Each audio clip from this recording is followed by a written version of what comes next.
pride ourselves on, we don't run sort of any products here, right? Every single client that we have on the OCIO side is 100% bespoke. At the same time, and I always go back to what Tony Deaton said on Grant Williams' podcast, because it was just so brilliant, so simple, but so eloquent and brilliant. Do you want to be an investment practice, or do you want to be an investment business? Now, one isn't necessarily better than the other, but in an investment business, you give the clients what they want. In investment practice, you give the clients what they need.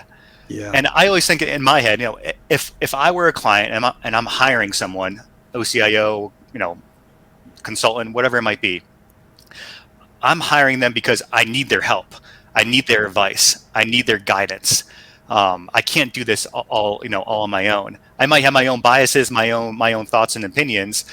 However, if I really could do it on my own, then I would do it on my own. So then when you go somewhere,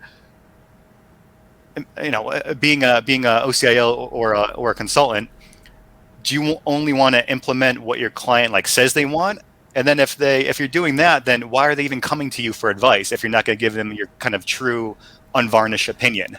Or you give them what they need because you believe that's in their best interest to meet their goals and objectives. And again, one versus the other isn't necessarily better than the other. You just need to decide who you are. And an investment business to me is more of a scale game, right? And quantity. Investment practice to me is more of a quality type of setup.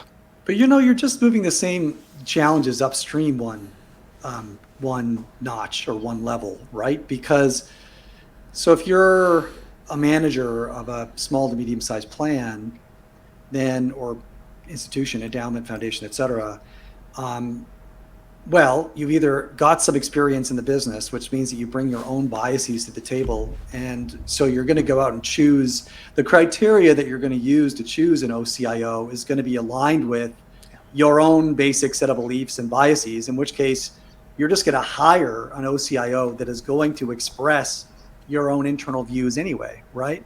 And if you don't have any expertise or experience in the business, what criteria or qualifications do you have in order to choose an effective OCIO in the first place, right?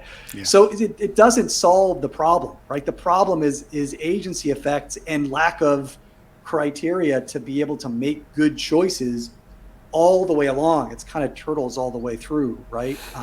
It doesn't. So we've sort of, let's put a pin in that as kind of a hard problem that's kind of unsolved. Maybe move back a little bit more into the practical side.